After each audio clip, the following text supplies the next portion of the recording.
Hi. Welcome to our June live show where we will be discussing Red, White, and Royal Blue. Obviously, we have the usual Spencer, and we're also joined by two lovely guests. Hi, I'm Madeline from the channel Novel Inc. And I'm Chelsea from the channel Chelsea Darling Reads. Hello. Yay! Yeah, so we're so excited to have them. They actually both read the arcs and they have been non-stop gushing about it. So that's why I wanted to have them on for this live show. And yeah, we're really excited to discuss the book with you all. I think we just wanted to mention that our July book is The Last Magician by Lisa Maxwell. So we're super excited for that. That's going to be on the 27th of July at 6 p.m. Eastern Time on Spencer's channel. And we actually haven't chosen our August co-host yet. So there is the guest host. Like if you want to be a featured guest host, there is the link in my description that you can fill out. And so we know that you're interested. So yes. I think that's all. I think so. You did great. Yeah, no, I'm a little bit like out of it. I don't know what's going on. I feel like it's been so long since our last live show. Plus, it's very early for you. Mm-hmm. And so yeah, you get a pass. Sorry, I don't even have it open. Okay, Spencer, you take over. Okay, so while Chloe is doing whatever she's doing, I'm not just kidding. So, I just want to say I'm very excited that Madeline and Chelsea are here because full transparency, they are probably the reason I picked this book up like in the first place. Like I'm sure it would have trickled down in popularity like all over BookTube, but they were one of the earliest, along with Melanie, that I really saw gushing about this one. So super excited to have them here. I feel like they're like the OG Red, White, Royal Blue fans. So I think we should just start by doing sort of like quick overview, star ratings, high level thoughts. I love how I forgot about that. It's fine. No, it's fine. You're doing great. So yeah, I'll start since I'm already talking as usual.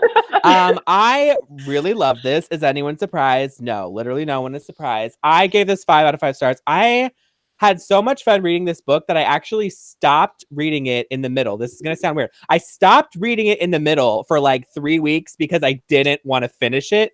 That's how much I love this book, which I know sounds dumb. Like, why wouldn't you want to read it all at once? I was like, I was saving it for like a really, really great time. And I'm so glad that I did because the ending, all of it was just so good. I loved it so much.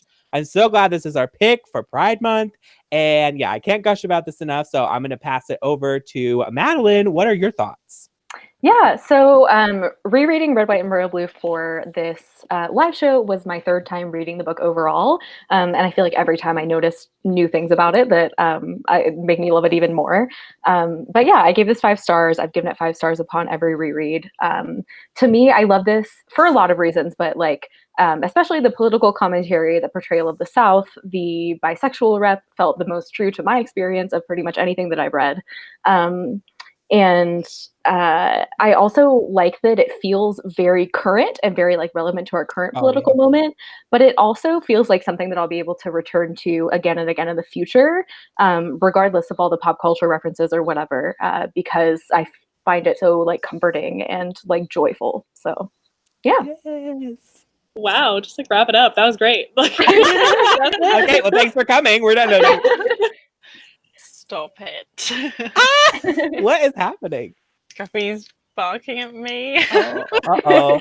He wants to talk about the book. He's a big fan. I feel like we should say also, since it is relevant to this book, that Chelsea and I both do identify as bisexual. So yeah. Oh yeah. Chaotic Love bisexuals in the house. Yes. I guess that's a good like jumping off point. I clearly gave this book 5 stars. I read it twice now. It's similar to what Madeline said, it's the most seen I've ever felt as a bisexual person. And like this book, like if I ever choose to procreate in my life and like have kids, this is the book that I would want to give my kids to be like, this is what it felt like to be a young adult when I was a young adult. Like, I feel like this so perfectly like encapsulates so much about like 2019 and like what this year is for me. Like, it's just, like, I love it so much. It's so good. So funny, so perfect. It's just everything. So good. Oh my gosh. I love that. Yeah, twins. Yes. I had literal goosebumps when you were talking just then. Oh. Drama. Yes, so I also loved it as expected. I actually kind of had a little bit of a struggle getting into it just because I wasn't expecting it to be written in third person. Mhm. So I was like, oh. And then, but, and yeah, I was really enjoying it, but it was kind of a 4-star read for probably the first half for me. And I was like, oh, because I thought it would 100% be 5-star. But then the way that it all wraps up and just like, oh, it definitely became a 5-star read for me. So yeah, I just loved it. It was hilarious, relevant, super romantic. I wasn't expecting it to be so romantic. There was so many like cute moments, and of course, and yeah, I just loved it. That is a perfect, like, it is just so romantic. Like, obviously, it's a romance book, but it's so romantic. Like, it's just like I feel like I was swooning so much. Yeah. Yeah, I think Melanie from Mel to the Any said in her review, I remember this so distinctly. She said, like, this book simultaneously made me fall in love with America and fall in love with love, and like, or something to that effect. And I'm like, that's it. Oh, I love Mel. I love this book. I love gay shit. I love everything that's happening right now. I want to go back to something that Madeline was kind of talking about that is really, and Chelsea kind of hinted at this in the same way about talking about how this book really encapsulates this moment in history, this moment in America. Because of course Chloe is in Australia, but the rest of us are here in America. So this is very kind of like true, relevant, current to our lives and to our existence. But it has this weird, I don't know how to explain it, but it's like it has this time capsule feeling of like bottling 2019. But I feel like when I read it 5 years from now, 10 years from now, it will still have this newness to it, this freshness to it, because there's something so powerful, I think, about the chemistry of these two characters, and also just the journey that they go on is just so magical, for lack of a better term. I feel like I just want to use all these like really flowery, over the top terms to describe this book because I don't know how else to describe it. Like, I hate being that dramatic, but like it literally is like magical. Like, it was so good and it was just so special, Yeah, absolutely.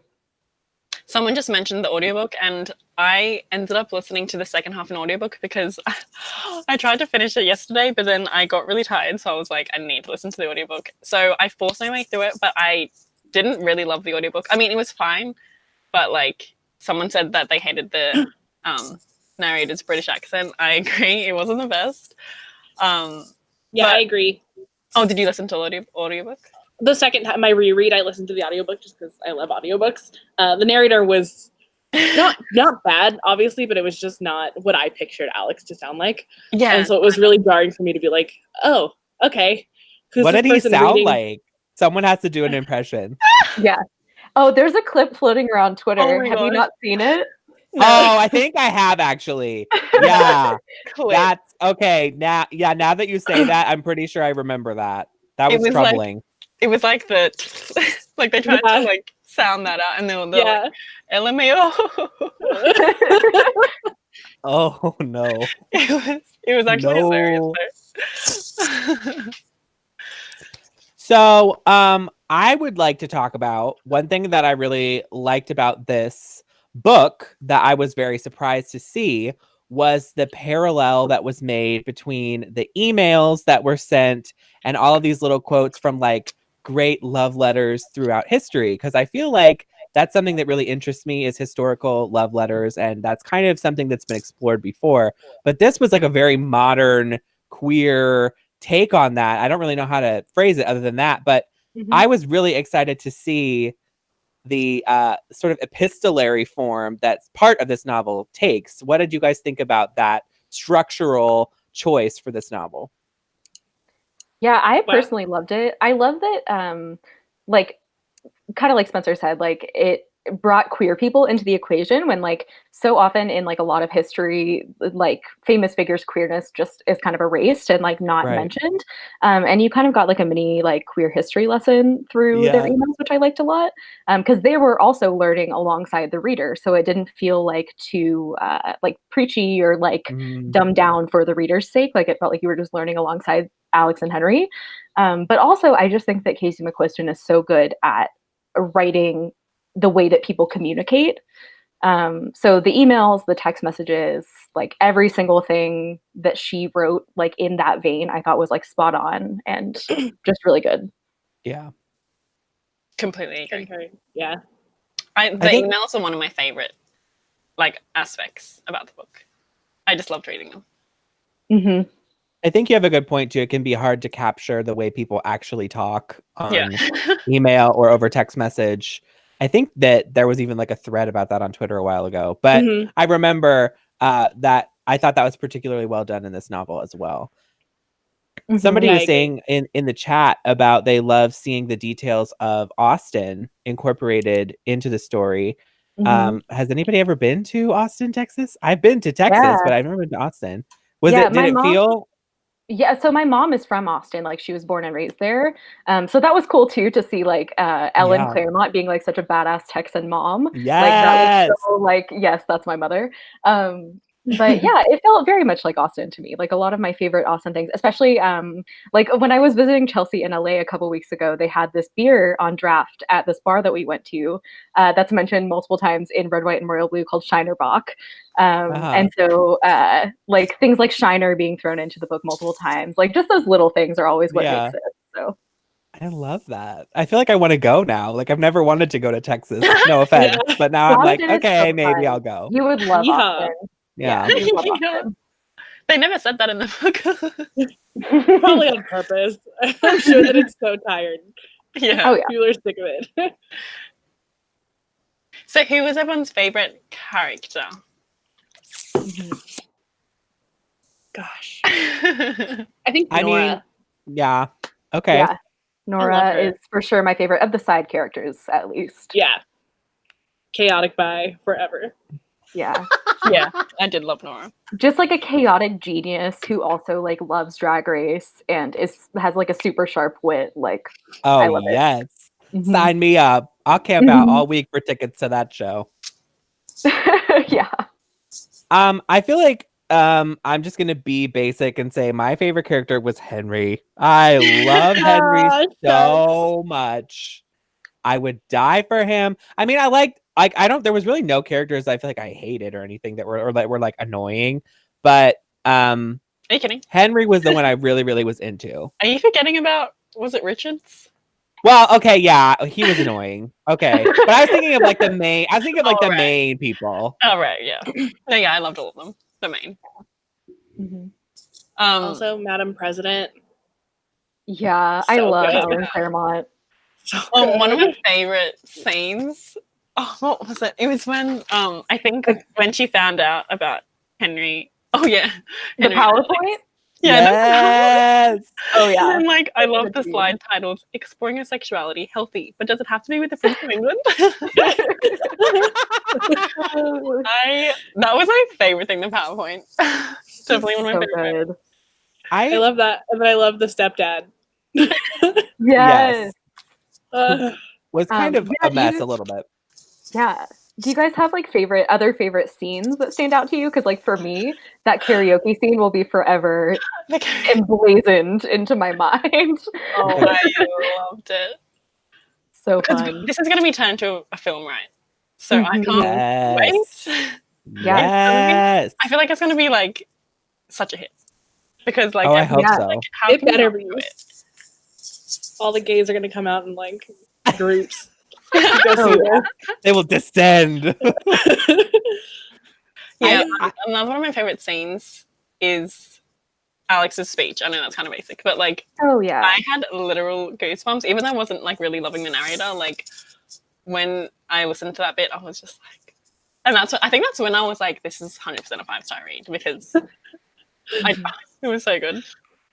Everybody's talking about the turkeys. The I was gonna say that's I was thinking was the turkey thing. That was really funny. I mean, any moment with the two of them, like I know there was a lot in this novel besides just the romance, but like that was definitely my favorite part. I don't know if that's basic or not, but like No. and there were so many other things on top of it that elevated the story even further, but like at the core, that was the literal heart of the story. I think for me was the romance and the relationship, and I just anytime like all of their letters and their emails were like I was just loving it, and even just the subtle digs, like there was something about like, oh, emails aren't going to matter, like emails aren't going to affect the election, and I was like, oh my god, my whole life. I knew the emails were going to get leaked. As soon Yeah, as I read that. Oh yeah. right. Yeah. Also, just like the first time that Alex opened up to Henry, I think it was because you know how like they were kind of just like being stupid friends, not really talking about serious things, and then.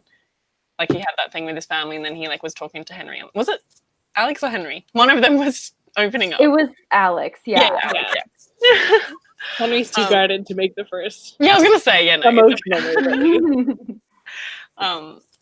Oh my gosh, yes. Emily said in the chat when Alex goes to Buckingham and it's like, let me in. He's like, I will cause a scene. I was queening from the couch. Yeah. I was so excited. I'm like, oh my God, yes, get in there. Because Henry, I said, was my favorite, but homeboy was causing all kinds of problems for a minute there. I'm like, excuse me. Mm-hmm. What are you doing? Microphone is falling off. Sorry. Ignore me. Falling apart, just like my life. Just thinking about this book makes me emo. Like, I just love it a lot. I know. There are too many good scenes. Like, it's like, what's your favorite scene? Like, there's literally like 20. Yeah. The election night scene is crying like, for the last. So special to me. Yeah, just like pages. sobbing my face off. Yes. Or the dance.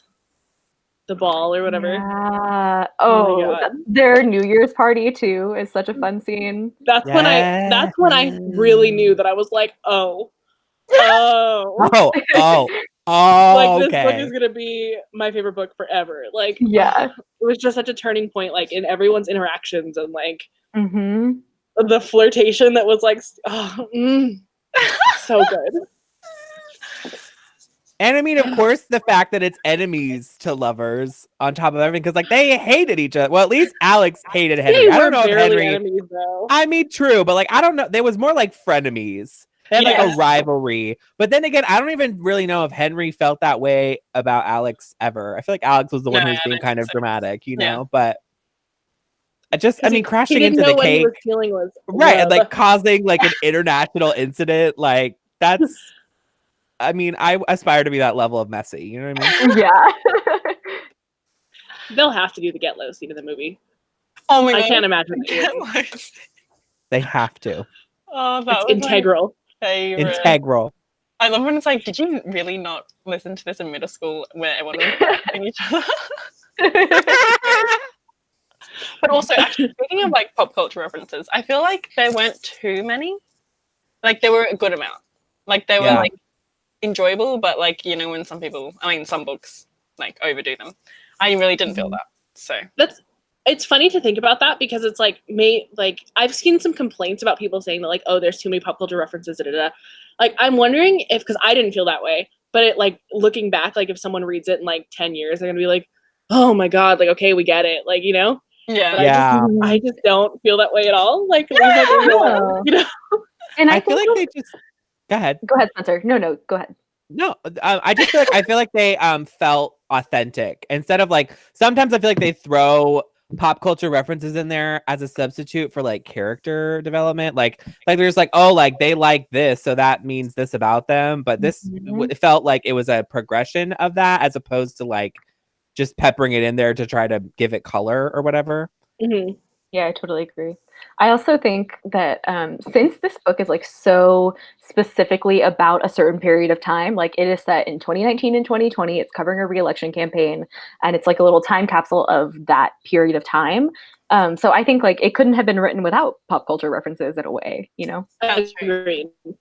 And I think, because I think that definitely plays a big role in that whole time capsule feeling of the story, that it's very important to that. Because I feel like, maybe when we read it 10 years from now, we'll be like, oh my God, you know, but at the same time, there'll be things that will be forgotten, you know, and things that you will remember that you didn't even think to remember.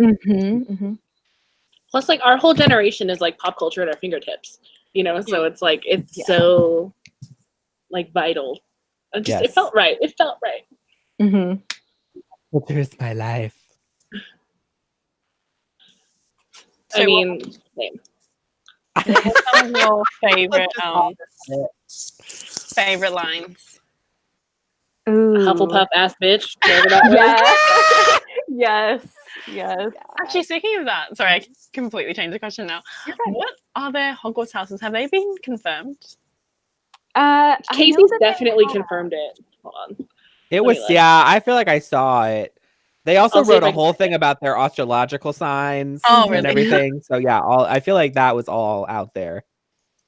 I can't remember the answer though. Yeah, I think that they've done all the characters like Myers-Briggs types too. Oh, really? Like Casey's coming through. Yes. They know what we need. They know what we need to stand over our favorites. I just pulled up my quotes page, and the first one is probably one of my favorites. As usual, the day guard at the Dirksen building glares at him as he slides through security. She's certain he was the one who vandalized the sign outside one particular senator's office to read "Bitch McConnell," but she'll never prove it. I love that one. So good. He would. I found the Hogwarts houses. If you guys want to know, I want to know. Alex is not surprisingly a Gryffindor.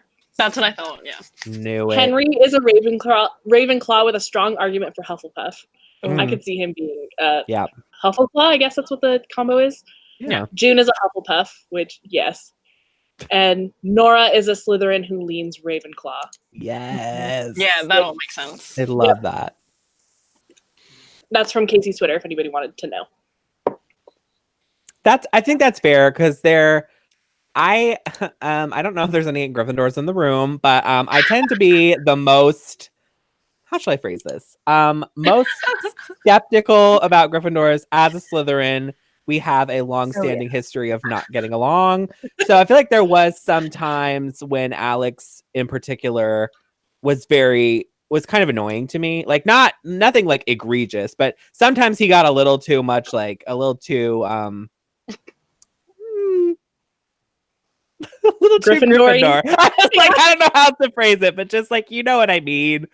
And I'm getting attacked in the chat. I already see everyone yelling at me. I'm sorry. I love Gryffindors. In theory, there are select ones that drive me nuts. But I just feel like there were times for me where he was getting on my nerves. And that's why I loved Henry even more. Just because I don't know. It's just like, I don't know. I can't. He had that perfect combination of like the Hufflepuff sweetness, but he was also like really smart. Like the whole Ravenclaw Hufflepuff. Like I see that. I don't know. I just love everyone in this book. I'm like grasping for anything to say like that annoyed me about this book, honestly. Oh yeah. So, because I saw in the Goodreads group, our Goodreads group, someone didn't like it. yes. So I want to know why.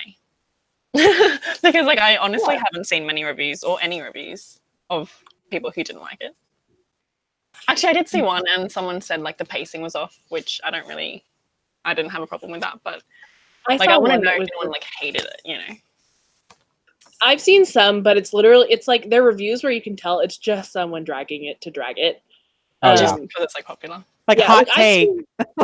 Like people with their like sassy opinions. I've seen some like 3-star ones that are like, oh, I was a little let down. It wasn't quite what I thought it was going to be. But like I haven't seen anyone like drag it with merit, if that makes any sense. You know what I mean? Like, so. Also, I just came across this scene that I tabbed. I don't know how. I think this is like my favorite scene, like of the whole book. Scruffy's too. Yeah, he agrees. So it's like when they're freaking out because like their emails and their photos have been leaked. And then that was like stressful for me. I was like so upset. Like I hate when that happens. Like I know. I had this whole thing like, okay, I'm sorry, this is like a super random pop culture reference, but like when I was a kid, some of you might relate to this. There's a movie called Harriet the Spy, okay? And she has a diary and it gets taken and all the kids like say all these nasty things to her. Even her friends say nasty things to her because she wrote about them in her diary. And ever since that scene, when I was like, I don't know, like 5, I'm like, I have like this huge thing where that drives me nuts when like private, personal stuff gets out that's not meant for like the world. Yeah. Like I hate that. So, which I mean, it feels weird if you think about it because like we were reading all their private correspondence, like it was not for us, but it's fine. Like if the public sees it, no, for us, it's fine.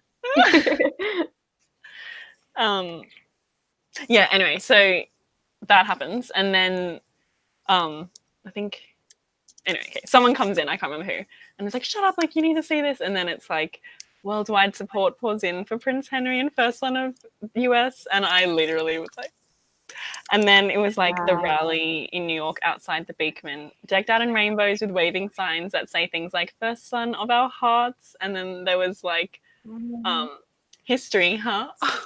Yeah. A classic. And then the shirt, was it? Oh, I can't remember who was wearing the shirt, but the History House shirt, I was like, oh my god, I need Everyone was wearing them. Everyone was wearing them. I love it. That was everything.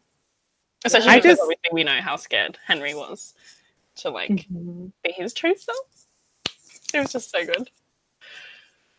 I love also that when we're talking about some of the political, I guess political is the right word, aspects, how they had the female president, but they didn't. I'm always afraid when the female president or the female leader character comes into play that they're going to be kind of written as like being very cold and whatever, like having to give up parts of themselves. But I feel like Ellen didn't do that. Like she was very commanding and stern, but she was also very warm and like very funny. Like I feel like a lot of times those type of characters skew as being kind of humorless or very serious, and she didn't feel like she was one-dimensional, which was really great. I mean, none of the characters felt one-dimensional, but I particularly liked the portrayal of a female president that felt very like accurate. Like it felt like true, because I feel like so much of the time it's written in a specific way or from a specific lens, that it was nice to see something that felt like, yeah, that's like realistic, or I feel like it's realistic anyway. I don't know what you guys think. Yeah, I totally agree. Because I think like you said, that's the one character that could have fallen kind of flat, but I think that Casey McQuiston executed her character really well. Agreed. Yes. Yeah, and like Emily said, that the president, Ellen, was still a mom and doing presidential stuff and being good at all of it. Like, yeah, I think that's possible. I really love, there was one, like, it's not even an important line in the book, but like, it was talking about how when Madam President was coming in from like her meeting, like coming to have pizza with the family, and just like the image of her like kicking off her heels into the corner and like unbuttoning her top button and like just being like, okay, I'm a mom now. Like I love that. And like for some reason that one like line of dialogue, or not even dialogue, just really stuck with me and I loved it.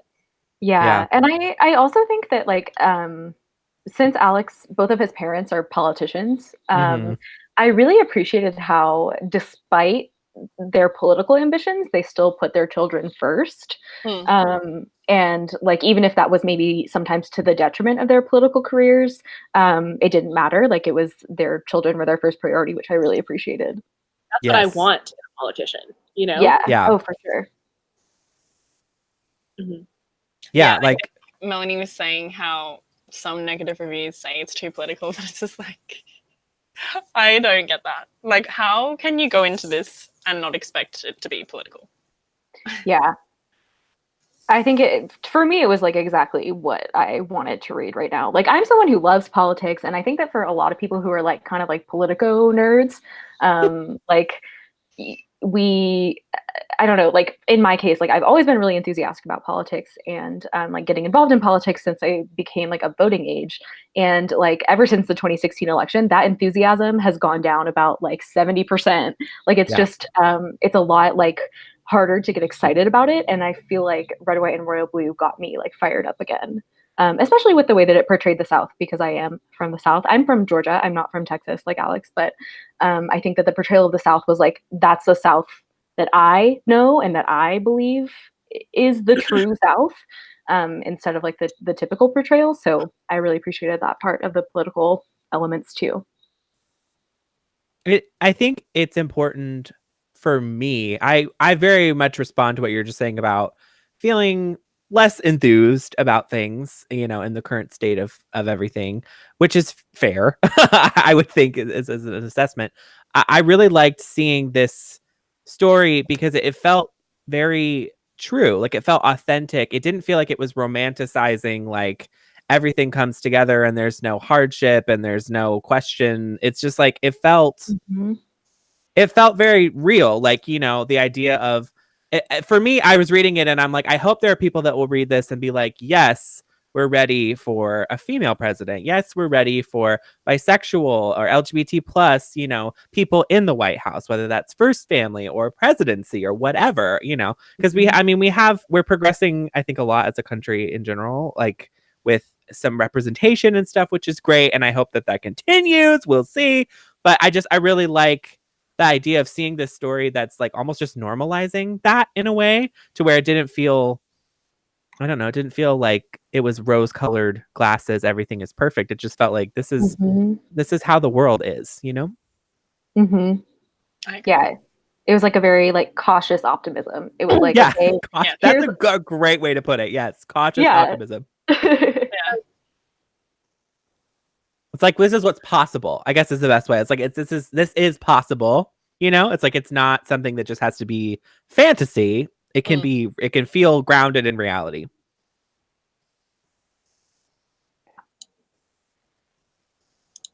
Someone in the chat said, can we talk about Rafael Luna? Oh boy. You can start on that one. Like, can we? Yeah. I mean, he came through in the end, and that's what matters. Yeah. I did love his him, Alex, and Alex's dad's little like bro club. Yes. That's precious to me. I also loved. I feel like we didn't mention Alex's dad is pretty cool too. Like, he reminds me of, like, he feels like a character that I know. Like, he really read very much like just like somebody I know. Like my friend's dad, who's like cool and hip, but also like stern. He feels like such a dad, like that. Like, if I had to describe it, like, he's such a dad character. Like, I don't know how else to explain him. He just feels like a dad. They're such a dad. I just the whole book, all the characters.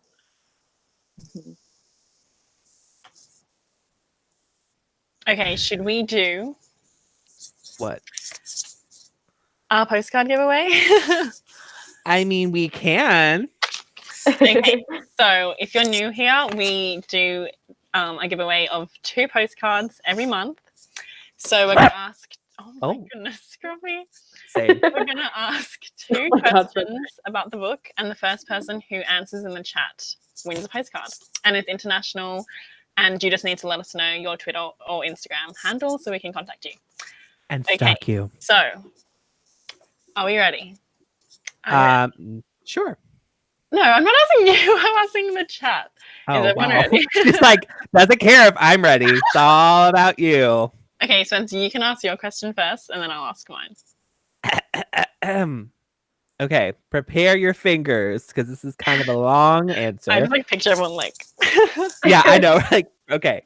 So, what is Alex's full name?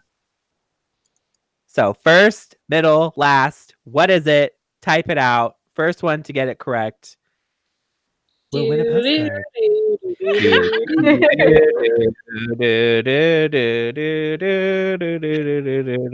This is a long one. Like, it's gonna take a while to type it. So yeah, I could have asked Henry's name. That would have taken forever. So, ooh, are we gonna accept it? Ooh, that's your call, sense.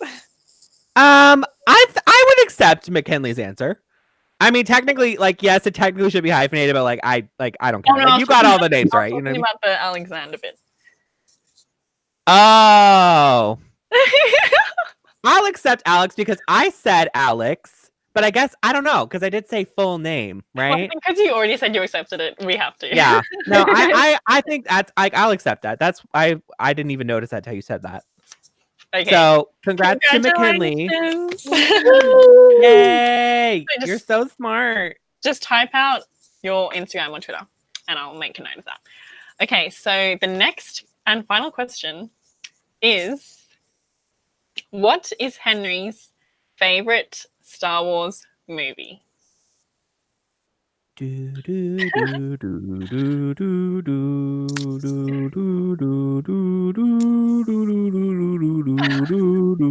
so curious to see if anyone I gets know. this one. I kind of want someone to like never get it because there's always someone who answers it, but like I just want that to be a time. Ooh, Oh wow!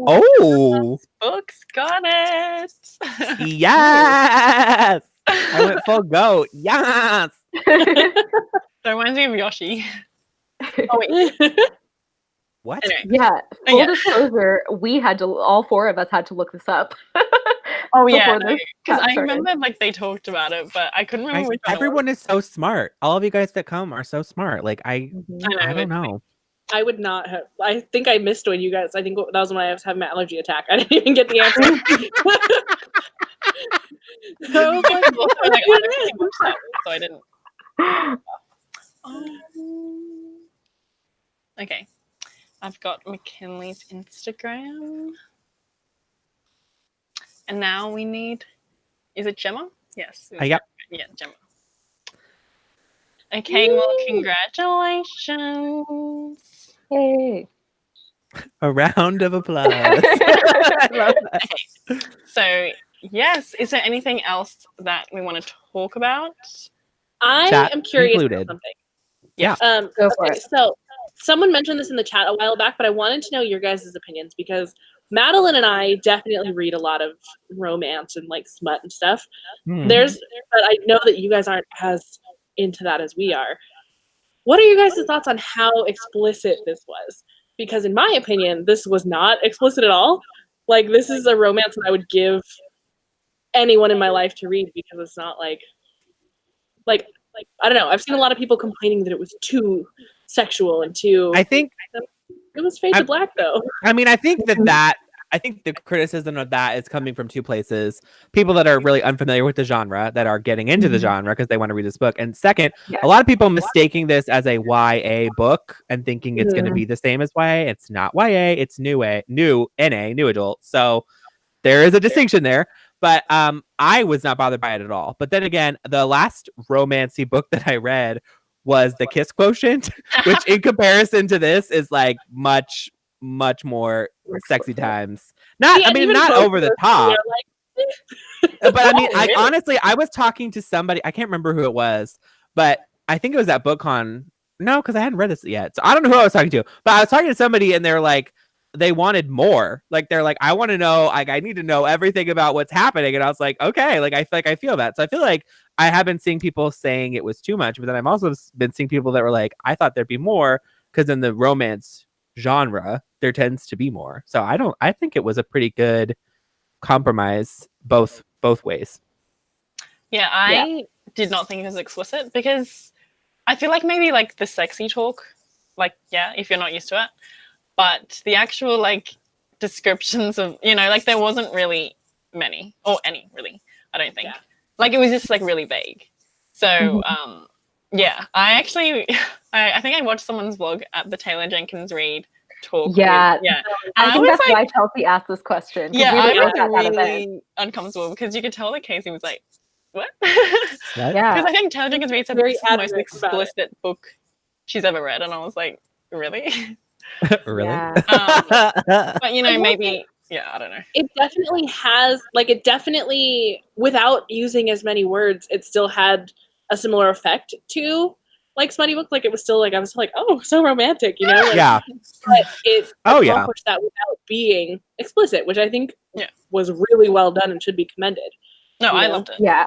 And I also think just that queer sex gets over sexualized anyway. So for sure. That's what I was thinking. I mean, I feel like honestly, I was impressed at I don't know how to phrase it, like the artfulness of how that was written, because coming from what Madeline's just saying, like I've read some queer stuff that's very graphic and explicit and not very, I don't know, like kind of artistic. And this was like, it was written very well, I thought. Like it was romantic. We kept saying the word romantic, but like even the explicit parts were romantic still. So I feel like that's what what? No, I said especially. Like they were especially romantic. Yes. You cut out when you said that, and then No, I I just like jumped to you laughing, and I was like, "What? What did you say?" Dang it, Google, get it together. Yeah, I agree. Like it didn't feel like it was put in there like just for the sake of having smut sort of thing. Like I felt like that's just obviously what happened because they were together, and like there was a lot of passion, and it's definitely one of my like the way that it was written is like my favorite way to read smut, I think, because Mm-hmm. I prefer when like you can tell that there's like, you know, the passion and like Yeah. I don't know. I really loved it. No, I get it. Yeah. I get it. Like obviously some people just like to read smut for smut. Like I'm personally not into that. So I think it was no, like that's not a shame thing. That's just like No. yeah. And especially in this book, I feel like if there had been nothing, like I would have had to riot because like the chemistry here was just so extreme. Like, Yeah. throw a bitch a breadcrumb. You know what I mean? Like, I can't have nothing. So it's like, I mean, if I think, like I was saying before, like if you're not used to it or you've never experienced it, like you might be like, oh my God, but like it's not. I didn't have a problem with it at all. I thought it was great. To be honest, I was like, all right, let's rock and roll. Yeah. I feel like the people who it's probably like you've never experienced it. Sort of. Because like I feel like I have read some. So it's not like completely new to me. But I feel like also like if this was a young adult book, I wouldn't be too shocked. But I don't know, maybe that's just me. Yeah, I also feel like this is not YA, it's not YA. But I also feel like it didn't feel like it had like explicit sex to me. So this would have felt okay as a YA for me. It's not YA, but like it's not. It is not. Yeah. I feel like go ahead. Oh, I was going to change the subject. So if you have something to say on this, No, go ahead. No, I literally forgot what I was going to say. So it was not award worthy. Just go for it. Oh, I was just going to say that, like, I know that I've seen a lot of people saying that, like, this is the direction that they want to see new adult going in. And I just wondered if you guys want to talk about that at all. Because, like, personally for me, like, I'm directly in the age range of all of the main characters in this book, like, pretty immediately post-college. So to me, like, it was super relatable. Everything. Actually, that's literally what I was going to say. So great minds Oh, think alike. yes! I mean, not quite exactly, but I wanted to talk about new adult, and I feel like it's important. The reason we keep like joking, like it's not why, because I feel like it's very important to say that there is a distinction. Because I am personally very invested in NA as a genre, new adult as a genre, because I've realized I'm at this weird place in my personal life where I'm not quite old enough to relate to a lot of like adult fiction, you know what I mean? But I'm not young enough to really relate to YA as much anymore. I start to feel like YA feels very like cookie cutter stories to me. And so that's tough for me because I really enjoy YA and I need that in between from new adults. And I really want to see more stories with characters in their early 20s, mid 20s, even upper 20s, like whatever. I just feel like we need more fiction that's telling those stories. And that's another reason why I really, really love this book, because it's filling a space that's not crowded, that is not overflowing. I would like to see more authors starting to tell stories, because a lot of times I feel like this to me is a good bridge novel, because like it's not YA, but it still feels close enough to it that if you really enjoy YA, it's not like a totally new kind of thing. Exactly. Like if you like the style that YA books are written in, like this would be an amazing example for you to pick up if you want to like maybe read something your own age bracket. You know, like it's so good, so well done, everything about it. Yeah, and I especially like think it was successful because like the main characters in this book come from a place of like pretty like big economic privilege, right? Like they're all pretty wealthy, and whereas that is not my situation, unfortunately. You could win the lottery, you never know. Maybe. I still was able to relate to all of the like typical like post-grad struggles that they were going through. Right. So I thought that was really successful too. Yeah, 100% agree. We just need more new adult. We do. Honestly just ridiculous. Like, but I'm hoping, because obviously this was so successful, that we'll be seeing more in the coming years. I feel like it's coming. It's coming. I think so. I really do. Especially because I think, YA, I mean, we're not going to turn this into a video essay, but like, I'm going to go off for a second here. But like, I feel like YA really kind of exploded around Twilight. I think I don't know if we're going to trace it back to an origin point, but I feel like Twilight's a pretty good example of when that really started to grow and get big. And then Hunger Games, big. I feel like we're starting to reach a crest where it's starting to come back down, where I feel like YA as a genre is kind of not as great as it once was. It's not as innovative as it once was, which I think means there's opportunity for another kind of switch. I would love to see more new adult. And also a lot of the people that really got into reading when YA became very popular have now grown to a point in their lives where they're starting to outgrow YA. So I'm really hopeful publishing is going to pick up on that. I think they will, because if there's money to be made, we all know they're going to try to make it. So I don't know. What do you guys think? I think we all agree. Yeah. Like, I haven't seen anyone say they don't want new adult. Like, and I hope that the success, like financial success of this book shows publishing that like, oh, this is a market that we could be tapping into more. And maybe it shows authors who want to write these kind of stories, but previously hadn't thought that there was a market for them, that, oh, yes, there is space for me to write this story. Yes, there is space for this story to be successful. So. Exactly. Yep. That blows my mind. Yeah. That publishers don't think there's a market for that. Yeah. I know. Like, it's publishing like they need... is one of those. They're like one of those weird industries that's like a little bit behind. Like, I don't know. It's very weird. Yeah. Well, especially I feel like being on BookTube or like anywhere on the bookternet, blogging and bookstagramming. I feel like that's like a very modern take on to the book industry, and even like e-readers and like all this stuff. I just think that they're a little bit behind the curve. So hopefully they will. Like I said, if there's money to be made, I think they'll find a way. I'll spend it. Like, please give me the opportunity to spend it. Yes. And also wanting new adult fantasy, and that is something I really want. And for example, Six of Crows, I feel like that is like a new adult. Like, I personally age the characters up in that series. And I feel like Leigh Bardugo, I mean, this is just my theory. I feel like Leigh Bardugo wanted them to be like that age, but like knew that it probably wouldn't be as successful because of like she wanted to categorize it as young adult. So yeah. Nine Tails, I think, is technically new adult, right? Or it's going to be. Well, she said, I don't know if it's new adult. I think, yeah, because the characters are in college. See, that's she kept as well. But that's the other thing that annoys me, though, is the publisher kept touting it as like her first adult book. So it's like they're skipping the word, like they're not, I didn't see the word new adult. So I feel like it's either YA or it's adult. And it's like, why can't we have just a defined category, I think Melanie mentioned earlier that like new adult is still so associated with like sexy college books. Like like 5 different guys from the football team and like their respective girlfriends. Like, oh my God. I hate it. It needs to be rebranded. Let's get on that. Yeah, and I hope that it is starting to. And also like A Dark Shade of Magic. That's like classified as adult, but like that should be new adult. Exactly. It could be. Like, it could be. Yeah. Yep.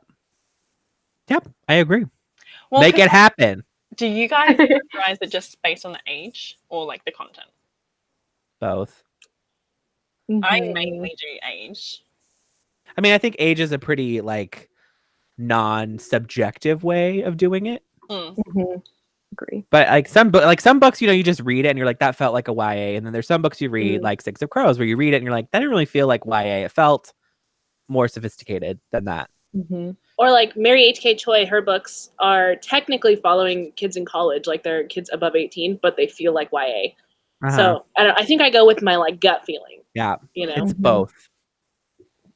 Yeah, because like I kind of felt. I mean, I kind of felt like Fangirl is a little bit new adult. Rainbow Rowell could go either way, but that felt a little bit more new adult than YA to me. I agree. Well, then good. Cut, print, it's done. Oh, yeah, Nevernight. That's new adult, but Mia is 16. Wow, I forgot Mia was 16. I can't wait till we get to the point where publishers are just like, we'll just make them any age and market them the same way. It doesn't matter. Yeah. Yeah. Dare to dream.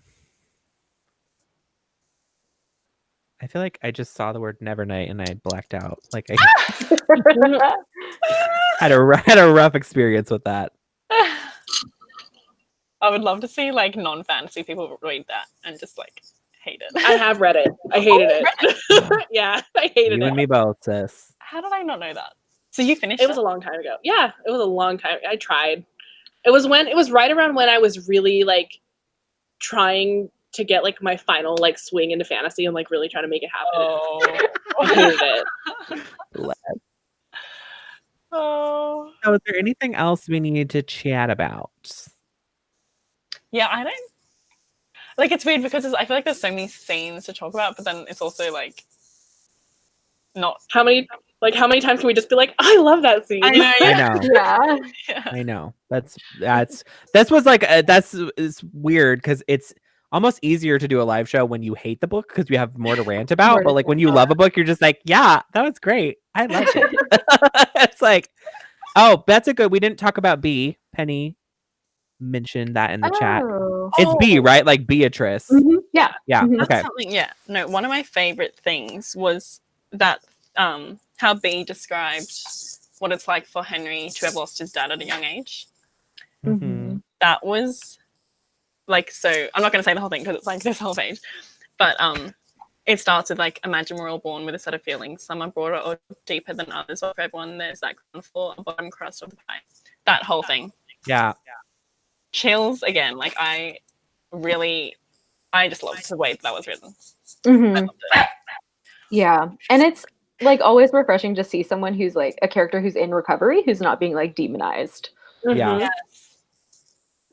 And she Love had a that. sense of humor about it too, because it can be a very uncomfortable topic. I just remember, like, I can't remember the exact like setup, but something with Philip, and then she like made a joke about like probably all that cocaine I'd been snorting or something like that. It was just like really funny to me because I obviously I love any character that's like supporting Henry and was like trying to like fight for him. So I'm like, my girl. So loved her. Yeah. And Chelsea and I have talked about this, but Spencer and Chloe, I don't know if you've listened to any of the character playlist that Casey McQuiston made for the characters, because they are so good. So good. My personal favorite is the June one. I love the June have to playlist. listen to this now. Are they on Spotify? Mhm. I'll see if I can find a link to put in the chat. Hold on. You should, because I would love that. Ellen Claremont's, I think, is my favorite. It's real, Yeah, like, old school that's a good country, one. like. Old school. You're into old school country? No, I'm not at all. Who isn't? But it's just so good. Like, it's just so good. Like the way that it's like I listen to like Casey Musgraves. That's country for me. But like the way this playlist is made, it's like, oh, it's just so good. Oh, it's so good. I have to look and like figure it out. Plus, I think there's a Dixie Chick song on it. Yeah. Okay, then I'm in. I'm sold. There it is. Okay. Yeah, I just dropped the link for the June playlist.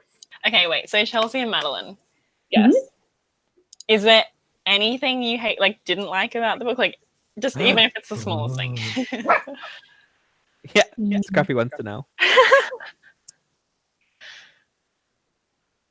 I think the only complaint that really comes to my mind is I can see that people's complaints about the pacing are valid. Like it does have an odd pacing at times, but that doesn't it didn't bother me. So Yeah. but I can concede to that. Yeah, and I think the same about the length. Like it is quite long for a romance. Personally, I wasn't bothered. I wanted to finish it, but I can totally see why people would be put off by that. I was surprised when I finished it how long it actually was, because it didn't really feel that long, but I was like, oh wow, that is pretty long considering.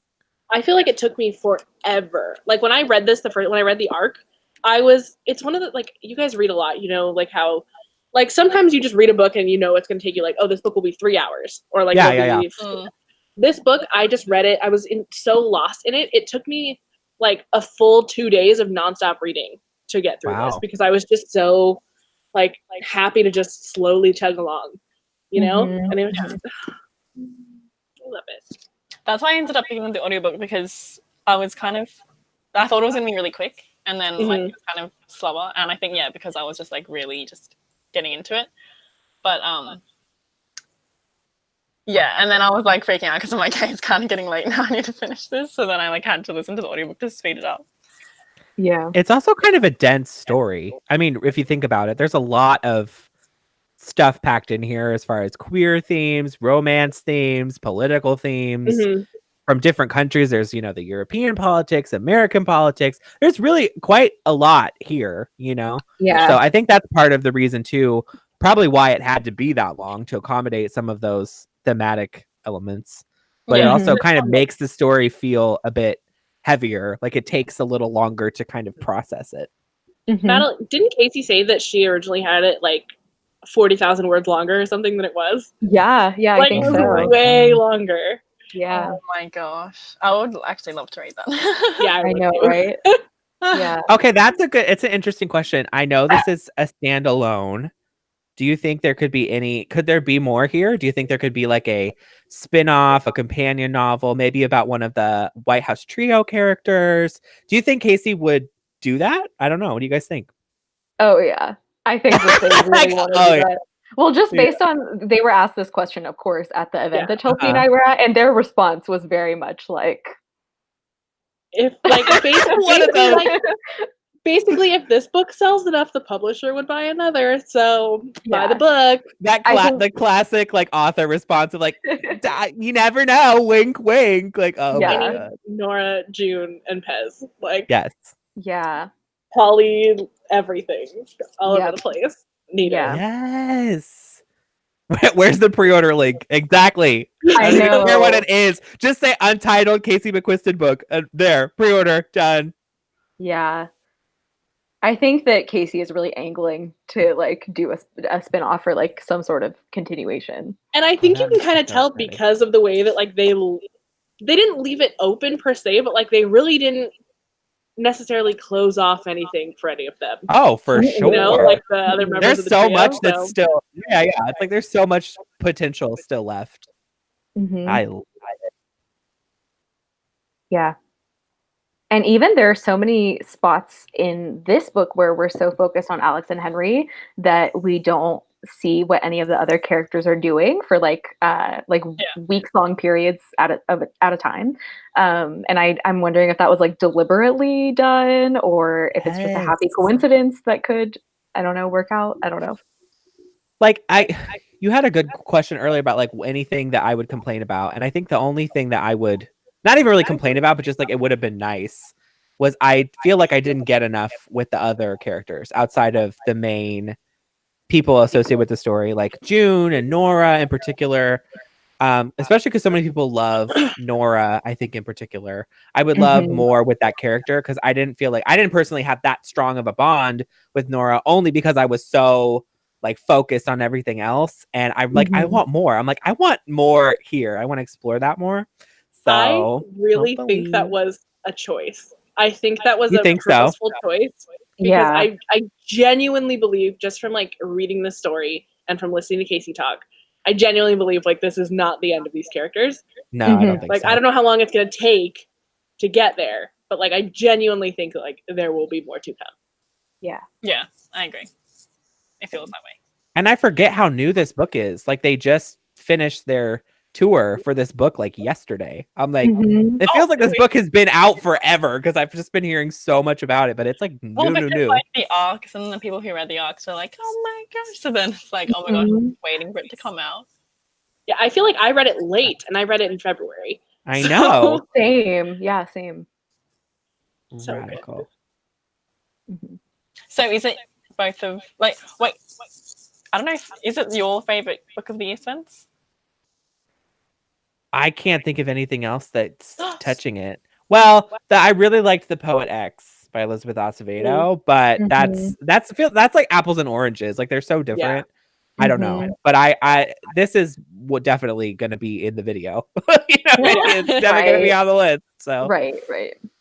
And I know it's Chelsea's. Madeline, is it yours? Yeah, it is. Yeah, it's just so damn good, people. It is. It's so Put that on the blurb. It's just so dang good. Yeah. I think everyone hold your copy. Yeah, Okay, I think it's a good time to end the live. Yes. So I hope everyone who picked it up because of our book club loved it. And yeah, we had so much fun discussing it. Thanks so much to Chelsea and Madeline for joining us. Thanks for you having us. This was so Oh my fun. god, yes. Yeah. So don't forget, our July book is The Last Magician. We're really excited about that because it is set in modern day New York and it involves like time travel, which I love. And I think Hannah from A Clockwork Reader has compared it to like Six of Crows and Diviners. So I feel like it's been a minute since we did fantasy. I guess we did Descendant of the Crane, but that doesn't count because that was a fever dream. And then we did Truly Devious and then Red, White, Royal Blue. Like those were both kind of contemporary. So I'm excited for once to go back and do some fantasy because no, I'm really ready for this. Like, yeah, I'm excited to see what's gonna happen here. yeah. And a lot of people say this is like an underrated read. So yes, we're really excited, and hopefully it'll be easy to get because it's been out for I think 2 years. So yeah, I think there's a sequel out and everything too. Yeah. So yes, Woo! I think that's all. I hope you're all doing well. I hope you're having a good day at night. Yeah, is that all that we get to say? I think so. I think so. I think so. Oh, wait, Besides, we love you. Oh, no, there's more. Wait. okay, I'll just check the chat. But if Gemma, the person who won the postcard, I don't think I noted down the Instagram or Twitter. So if I can't find it, please just try to DM the book club page. They're still here. Maybe they'll respond. So yes, that's all. Best book ever. Yay! We'll see you next month. Yeah. Sorry that I've been this live. No, you're fine. It's like, how do you end a live? How do you end a live show? You just awkwardly are like, okay, like, guys, we're maybe gonna leave. You never know when it's gonna happen. Anytime. Okay, I'm gonna do it in 3 seconds.